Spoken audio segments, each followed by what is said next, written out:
Senhor Deus Pai, eu te louvo e te exalto pela beleza da tua santidade, Senhor.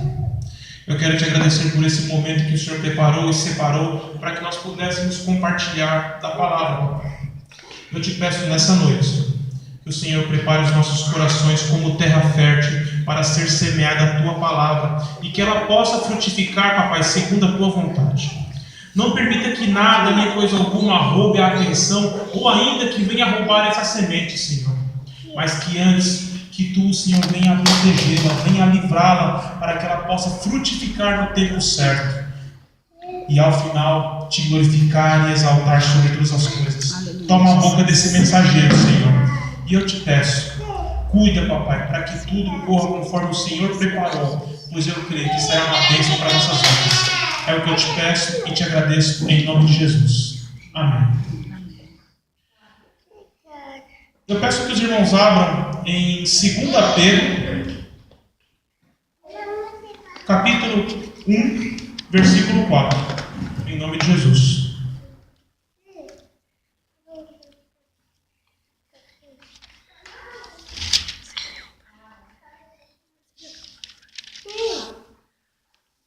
Segunda Pedro, capítulo 1, versículo 4.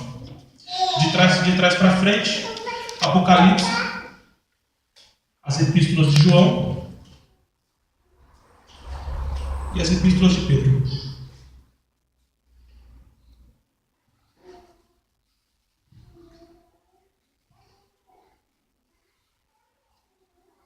Clarinha. Amém.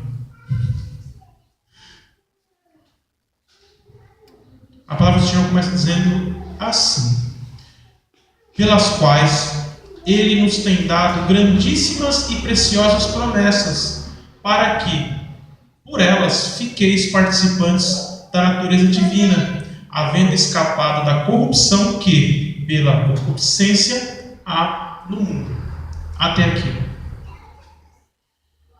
Eu estava durante o dia meditando e o Senhor me trouxe algumas vezes justamente a palavra promessa, as promessas dele para nossas vidas.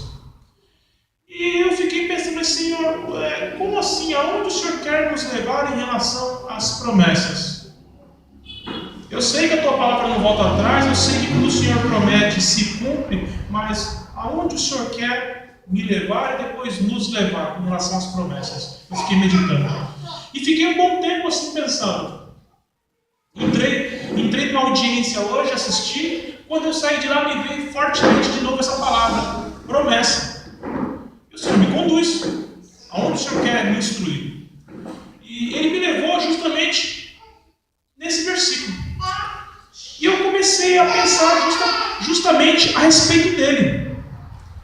Porque veja bem, Ele não está falando de qualquer tipo de promessa. Ele está falando de grandíssimas e preciosas promessas. Mas por que o Senhor daria essa atenção especial a esse texto? Porque veja bem, se seguirmos o princípio do reino, não existe pecadinho nem pecadão. Da mesma forma, não existe bênção menor nem bênção maior. Princípio de reino. Por que o Senhor então colocaria aqui dessa forma grandíssimas e preciosas promessas? Porque na verdade Ele está invertendo a visão, não dele para nós, porque para Ele o padrão é o mesmo, mas na verdade para que nós venhamos a dar o devido valor àquilo que Ele tem prometido a nós. Mas por que isso? Você está querendo dizer, pastor, que nós não damos o devido valor àquilo que Deus tem falado para nós? Não é no sentido de vocês desmerecerem o que Deus tem prometido. Não é isso. Mas no sentido de estarmos desejosos, de buscarmos, de realmente querermos aquilo que Deus tem prometido. Mas tá, tudo bem, poderiam falar, mas eu entendo isso, eu entendo que eu tenho que desejar, e eu desejo tudo aquilo que Deus prometeu para mim, e Ele me prometeu muitas coisas, mas aonde o Senhor quer nos levar? Muito simples. Ele quer nos conduzir de tal forma a não permitir que nós sejamos roubados pelo inimigo das nossas almas. De que forma? Entrando na semana do encontro, se nós observarmos em cada uma das famílias aqui, há um tipo de luta em particular, há um tipo de dificuldade, há algo que está acontecendo, mas sob que intuito? Entristecer, chatear, muitas vezes tirar o foco até mesmo daquilo que Deus já deu. Pura e simplesmente. Por quê? Primeira coisa, a partir do momento em que nós perdemos o foco no que Deus tem nos prometido, nós passamos a não buscar aquilo que Ele prometeu. É a primeira coisa que acontece. Deixamos de buscar, por exemplo, através de oração. A partir do momento em que nós... E a oração também ela serve como um lembrete até para nós mesmos. Por quê? À medida que você busca mais, que você deseja mais, você também está sendo lembrado mais vezes e você acaba indo atrás também. Você acaba focado. Você tem um objetivo específico. E é o que Satanás não quer de forma alguma. Por quê? Porque ele sabe que quando Deus promete algo, Deus cumpre, desde que nós não fôssemos buscar o que Deus prometeu. Quando Deus fala que vai acontecer, só não acontece se nós não tomarmos posse. Só não acontece se nós não formos buscar. Só não acontece se nós nos desalinharmos dos propósitos de Deus. E é justamente isso que Deus quer nos levar nessa noite. A que nós venhamos receber tudo aquilo que Ele tem prometido. Aí eu faço uma pergunta para vocês de foro íntimo. Algo para vocês meditarem. Deus tem prometido algo para você? Deus tem prometido muitas coisas para você? Só quero que você pense em cada uma das promessas que Deus te fez. Talvez você não consiga lembrar todas, mas algumas você consegue lembrar. Talvez você perguntasse assim, mas algumas Deus prometeu lá atrás, por que não aconteceu ainda? Talvez porque Satanás está tentando te roubar e me roubar. Através da tristeza, através da apatia, através de desistirmos, através de pura e simplesmente abandonarmos os sonhos que Deus coloca em nossos corações. Ou seja, a primeira coisa que Deus quer de mim e de você é resistência, persistência, perseverança. Porque veja bem, vamos levar a um patamar divino. Deus não é homem para que minta, nem filho do homem para que se engane. Números 23, 19. Veja bem, em padrão divino, é como se Deus falasse: eu prometi, eu não volto atrás. Eu falei, eu vou cumprir. Perfeito. Só que, trazendo para o padrão humano, é onde Satanás entra, e muitas vezes, através do nosso dia a dia, através da dificuldade, às vezes através até mesmo de lutas dentro do nosso lar, lutas junto a amigos, lutas junto a familiares, nós passamos por situações onde muitas vezes acabamos trazendo para a nossa vida a dúvida, trazendo a desesperança, trazendo o descrédito. E sem percebermos, nós acabamos sendo roubados naquilo que Deus já tinha entregue para nós e que cabe a nós trazer do sobrenatural até aqui. Olha só como é que são as coisas. Se nós observarmos no versículo 5, a palavra fala assim: e vós também, pondo nisto mesmo toda a diligência, acrescentai à vossa fé a virtude, e a virtude a ciência. Além de nós estarmos atentos, sensíveis, buscando aquilo que o Senhor tem para nós como porção, como aquilo que Ele tem prometido, Deus também nos instrui a uma outra coisa, e Ele deixa, não é apenas um convite, mas é uma incitação. Mas como assim? Olhem só. E ponto nisso. Ele não está sugerindo, ele está falando, filhos, façam. Coloque a sua atenção na ciência. Só que qual ciência é que ele está... Essa ciência que Deus está falando, é a ciência do mundo? Não. Quando ele fala em ciência, ele está falando na literatura, na letra da palavra. O Senhor está nos chamando para nós descermos mais profundamente no mar da palavra dele. Descer mais profundamente nas Escrituras. Nós, literalmente, nos jogarmos na palavra. Mas, por que Deus quer isso? Além, é lógico, do óbvio, do conhecimento das Escrituras. Porque Ele sabe que quando nós estamos firmados nas Escrituras, estamos tomando conhecimento das Escrituras, estamos trazendo ela para nós, estamos trazendo vida. Porque a palavra é viva.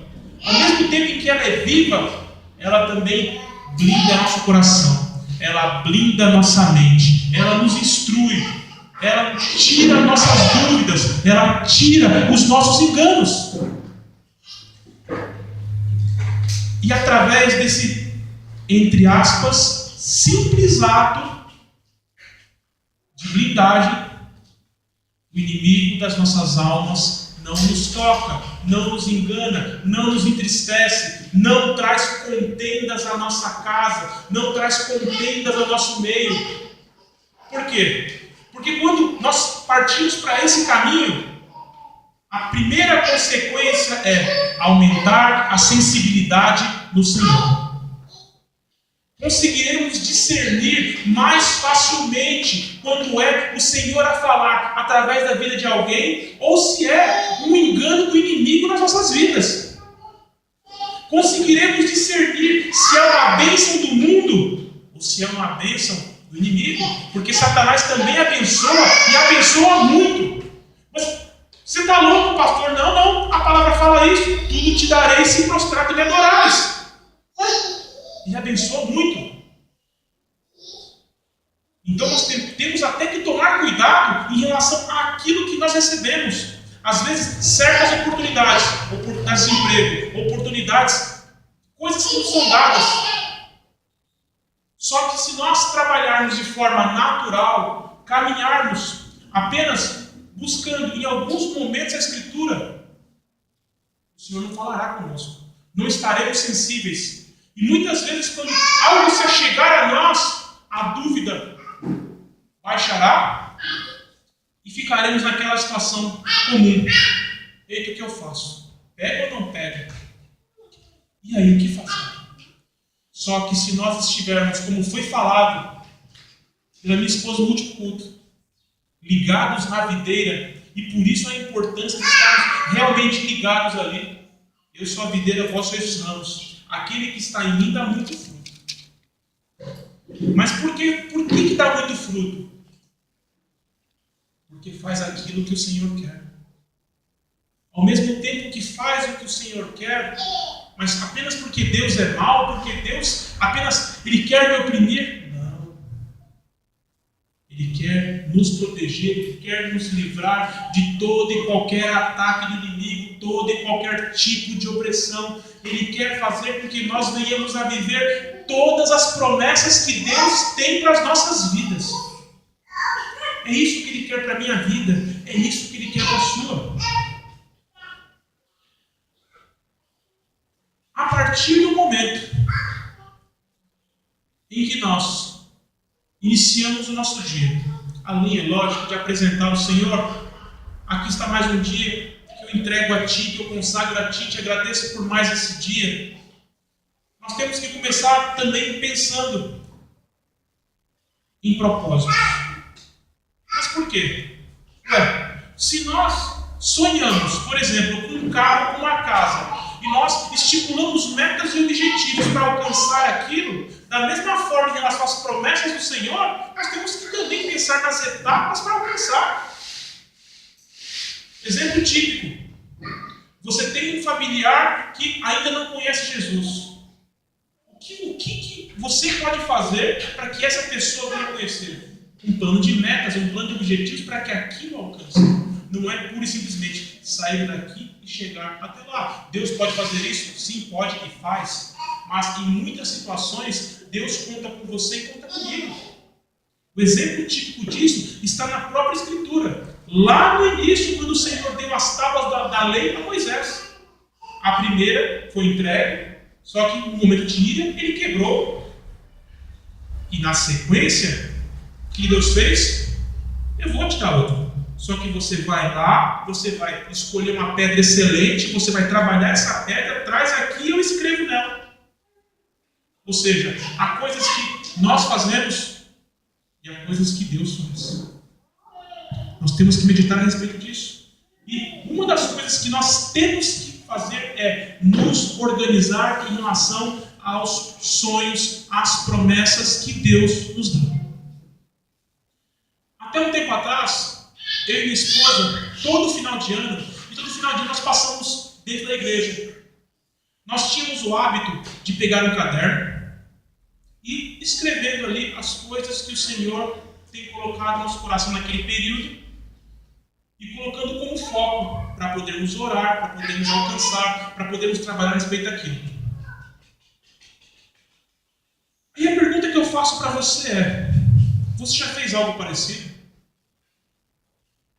Por quê? Por que fazer isso? Para que você possa todo dia, ou pelo menos em curtos períodos, olhar para aquilo e falar, lembrar, eu tenho que orar por isso. O Senhor colocou esse sonho no meu coração. O Senhor me prometeu isso aqui e eu vou continuar buscando. Eu vou continuar indo atrás. Eu vou continuar me consagrando, porque se Deus prometeu, Ele vai cumprir. Trazer a existência, trazer o sobrenatural à terra. E veja bem, a própria palavra nos mostra que nós temos que trabalhar de forma diligente, de forma organizada. Se nós devemos trabalhar de forma organizada, por que não devemos então organizar até em relação àquilo que o Senhor tem falado para nós? E eu quero deixar justamente esse convite para você. Eu não posso falar para mim porque já é o segundo ano, meu irmão, em que Deus não permite que nós façamos projetos. Para nós, Ele falou, vocês não vão fazer projetos, vão ver os meus projetos.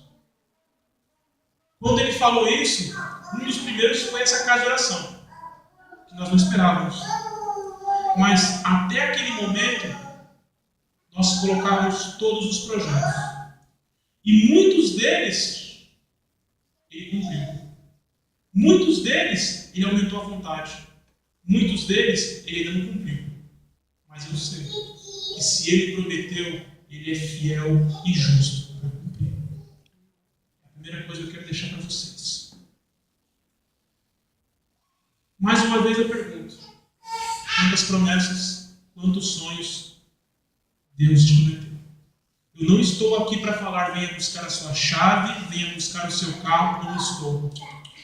Eu não tenho o direito de fazer isso e nem sou estelionatário espiritual. Não sou. Mas estou aqui para te ensinar a trabalhar de forma organizada, sendo reverente ao Senhor, continuando desejando do Senhor aquilo que Ele te prometeu. A continuar desejoso. Só que ao mesmo tempo, você pode perguntar, mas quanto tempo eu vou ter que esperar isso? E aí, quanto tempo será que eu vou ter que aguardar por essa situação? Resposta que eu tenho para você? Não sei. Eu já esperei tanto. Então, talvez Deus não tenha te entregado, porque, primeiro, não é o momento de entregar essa bênção a você. Segundo, porque em meio a esse tempo de espera, Ele está tratando comigo e com você. Está nos ensinando a ser mais gratos, a dependermos mais de Deus, a sermos desejosos mais de Deus e ao mesmo tempo, muitas vezes, como já aconteceu comigo, de falar de forma clara, E eu sempre toco nesse ponto. Que mesmo que Deus não faça, eu vou continuar glorificando. E é verdade. Porque muitas vezes, Deus pode até prometer algo para você. Mas quem pode acabar vivendo essa promessa pode ser a sua descendência. Só que se assim for, glorificado e exaltado seja o santo nome do Senhor. Que Ele seja glorificado sobre todas as coisas. Nesse mesmo livro, no capítulo 3, falando em relação a tempo, 2 Pedro 3,8, não precisam abrir. A palavra do Senhor fala assim, mas, vírgula. Quer dizer, há um tempo de respirar. Amados, não ignoreis uma coisa, que um dia para o Senhor é como 1000 anos, e 1000 anos como um dia. Isso fala muito a respeito do tempo de Deus. O meu tempo não é o tempo do meu Senhor. O nosso tempo não é o mesmo tempo de Deus. Mas em compensação, para Ele, se Ele falar agora, Ele muda a minha, Ele muda a sua história, Ele entrega a sua bênção, Ele faz aquilo que Ele prometeu. Quando vai acontecer, só Ele sabe. Só que cabe a nós, a todo tempo, ficar nesse espírito de gratidão, nesse espírito de busca. E enquanto o Senhor não entrega, Senhor, eu te louvo e te exalto, porque Tu és bom, Tu és grande, Tu és santo. E Senhor, eu já te agradeço por aquilo que o Senhor prometeu entregar. Eu não recebi ainda, mas eu sei que vai se cumprir. E por isso eu já te agradeço, porque eu creio, vai acontecer. Aleluia, Jesus. É esse o pensamento que nós temos que ter a todo tempo. E não ficar murmurando, reclamando. Ah, Senhor, por que demora tanto? Ah, Senhor, por que não aconteceu ainda? Senhor, mas muda. Senhor, me capacita. Senhor, me fortalece. Me leva adiante. Me ajuda a passar por esse vale. Porque eu sei que o Senhor está comigo. Então me ajuda. Me ajuda. E Ele vai. Porque a palavra dele fala isso. Mesmo que eu caminhe pelo vale da sombra e da morte, nada temerei. Por quê? Porque o Senhor está comigo. Porque o Senhor está contigo. Glória a Deus. Então, o que o louvor falou? Não há o que temer, contigo eu estou. O salmista fala que nós devemos exortar o nosso espírito a adorar a Deus. Seguir esse mesmo princípio, por que não exortar o nosso espírito a lembrar do dia da promessa? Por que não exortar o espírito a seguir um procedimento? Por que não exortar o espírito a seguir uma forma diligente e organizada de fazer? Não é porque nós somos cristãos que nós temos que trabalhar de forma relaxa, de forma desleixada. Não. Nosso Deus é simples, mas é organizado. E da mesma forma nós devemos ser também simples, organizados no Senhor, dependentes do Senhor. E de resto, descansar nas promessas dele. O que é descansar? Descansar não é cruzar os braços, cruzar as pernas e ficar ali. Não. É simplesmente falar: Senhor, está aqui, ó. Eu fechei essa história porque eu sei que agora está na tua mão. E eu sei que o Senhor vai fazer. Só que é entregar na mão dele, mas não é ficar puxando de volta da estante. Quando você falar: Senhor, está aqui, dê as costas. Dê as costas e apenas descanse, que Ele vai fazer. Ele prometeu? Você tem dúvida disso? Eu só quero que vocês guardem mais uma coisa. Nunca tenham dúvida. Porque o mesmo Deus que fez ontem, que faz hoje, fará amanhã. Apenas creiam nisso. Não tenham medo, não tenham dúvida. Por quê? Se a dúvida não entrar, também não entrará o desespero. Também não entrará a agonia. A paz continuará a perseverar nos seus lares. E Satanás não poderá oprimir nem a vida de vocês, nem a vida daqueles que vocês amam, nem dos seus familiares. E é o que Ele não quer que vocês ouçam, é o que Ele não quer que vocês façam. Só que nós não servimos a eles. servimos aquele que criou céus e terra. Glória a Deus por isso.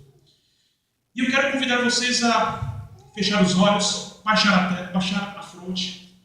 Eu vou colocar novamente esse louvor. Eu creio que ele tem falado muito aos nossos corações. E se você quiser